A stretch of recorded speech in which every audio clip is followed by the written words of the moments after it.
Hey guys, welcome back to my channel. In today's video, I'm going to show you the Facebook security settings that you must know for preventing any sort of bad guys, hackers trying to access your account. I've seen multiple times my friends are sending me malicious Facebook messages because they haven't protected their Facebook account properly. So I do want to do a video just to show you the security settings that you can apply on Facebook. The principle is pretty similar to all the other accounts. So I'll go through it with you. So on the top right corner, click on on the top right corner, click on settings and privacy, and then click on settings. In here, go to security and login.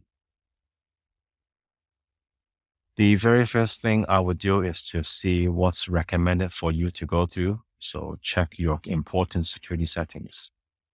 Click on view or leave this page, which is fine.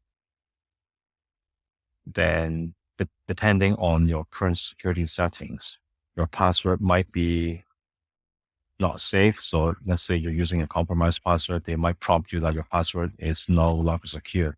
They'll ask you to change your password. In my case, my password is fine. It's unique. I generate my password with a password manager. So those are pretty secure. And then turning on two-factor authentication, that's like probably the number one thing you have to do for any sort of online accounts these days.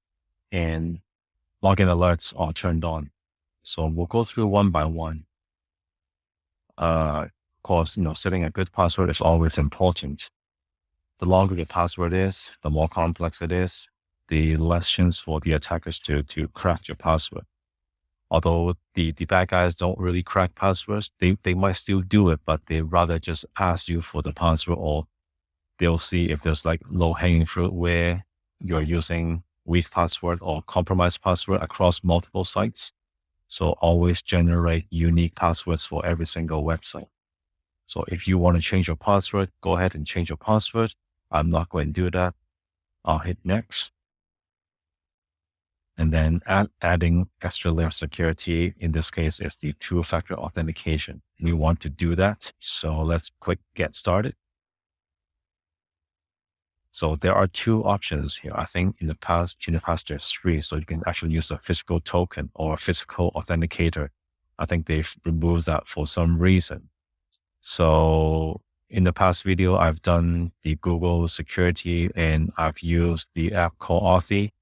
Or you can use Google Authenticator, Microsoft Authenticator. It does a similar job. I wouldn't use the text message because text message, again, it's plain text. It's not really secure. So I'll use authentication app. Click on that. So it will generate a code. So you'll need to open your Authy account or your Microsoft Authenticator, Google Authenticator. In this case, scan that QR code on your phone.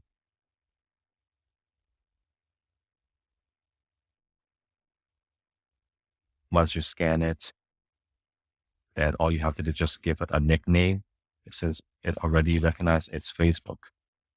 Click save. And now hit continue. It will ask you for that 6-digit code on your phone now. So just enter that.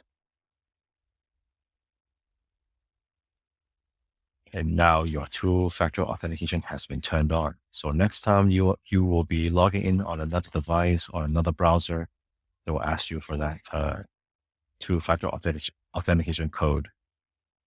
So not sure why they're saying code generator is no longer supported. Please remove it and add a new one. I've just tried it myself. I've added another one, but it's still popping up. So you might have a question. So what happens if I lost my phone? I lost my Google Authenticator or Authy or the Microsoft Authenticator. I think in this case, the recovery code will be a really good option. So click setup for recovery codes. So what this does is it will help you generate 10 random codes. So copy these codes.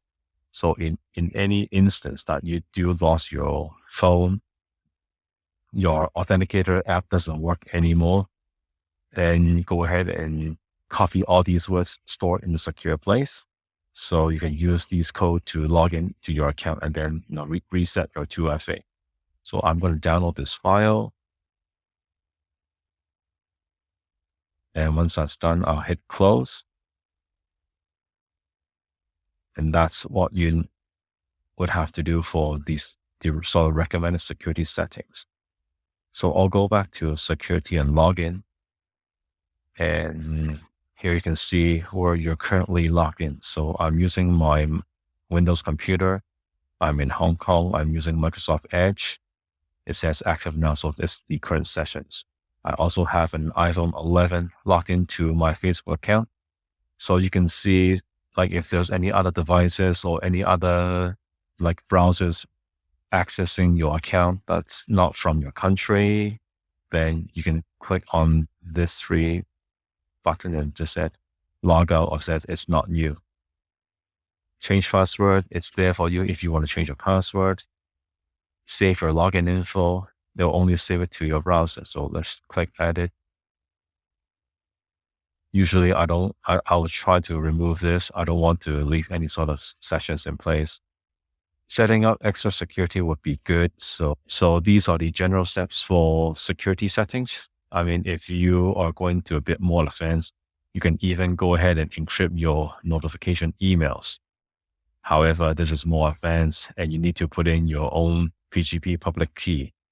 And I think for the majority of the people, I don't think this will be necessary unless you have like really sensitive stuff on Facebook, which you shouldn't be. So I think I'll skip this portion. And for this particular one, see recent emails from Facebook. I'll have a look and see what that is. Leave this page.